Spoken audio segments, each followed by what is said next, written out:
সরলা জেদ ধরলেন উমাকে এমন জায়গায় বিদায় করবেন যেন সে জীবনে আর মাথা তুলে দাঁড়াতে না পারে।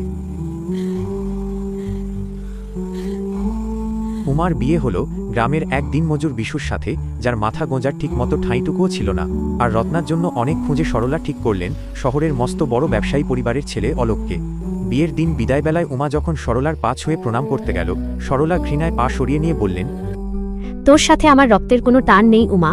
আজ থেকে তুই মরলি না বাঁচলি তাতে আমার কিছু যায় আসে না। তোর কপালে তো জুটবে ওই দিনমজুরের হাতের মোটা চালের ভাত, তাই বেশি মায়া দেখিয়ে লাভ নেই। খবরদার, ভিখারি সেজে আমার বাড়ির চৌকাঠ আর মারাবি না। উমা চোখের জল মুছে মাথা নিচু করে বিশুর কুঁড়ে ঘরে পা রাখল।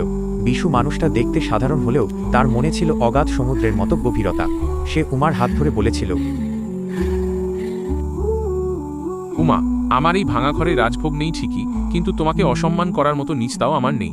আমি হয়তো তোমায় গয়না দিতে পারবো না, কিন্তু চোখের জল ফেলতে দেব না। দিন কাটতে লাগলো নিদারুণ কষ্টের মধ্য দিয়ে।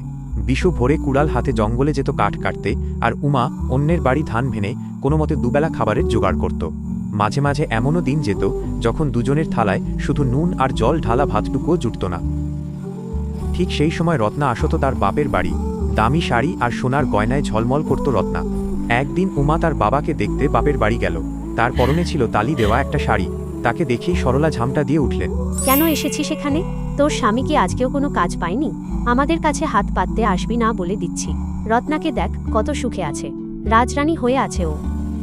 রত্না তার রেশমি আঁচল সরিয়ে উমার সামনে দিয়ে হেঁটে যেতে যেতে বলল, ছি দিদি, তোর গা দিয়ে তো ঘামের আর দারিদ্র্যের গন্ধ বেরোচ্ছে।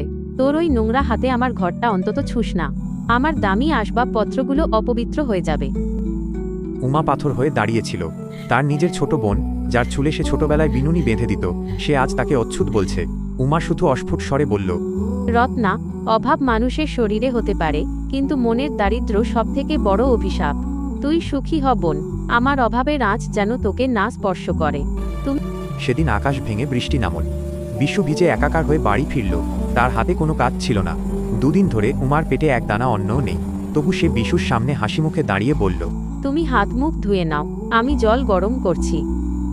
বিশু উমার শীর্ণ হাত দুটো নিজের হাতের মুঠোয় নিয়ে চোখের জল ফেলে বলল, উমা, আমি কি সত্যিই তোমাকে সারা জীবন এভাবেই রাখব? আমার বড় অপরাধ হয়ে গেছে তোমাকে বিয়ে করা। উমা বিশুর বুকে মাথা রেখে বলল, না গো। সম্মান নিয়ে না খেয়ে থাকাও ভালো, কিন্তু কারো দয়ায় বেঁচে থাকা অপমানের। এরই মাঝে গ্রামে খবর এল রত্নার স্বামী অলোক তার বিশাল কারবার নিয়ে ওই এলাকায় এক কারখানা খুলবে। সরলা তো আনন্দে আত্মহারা। তিনি পুরো গ্রামের মানুষকে দাওয়াত দিলেন নিজের আভিজাত্য দেখানোর জন্য। উমা আর বিশু সেখানে গিয়েছিল, কিন্তু গেটে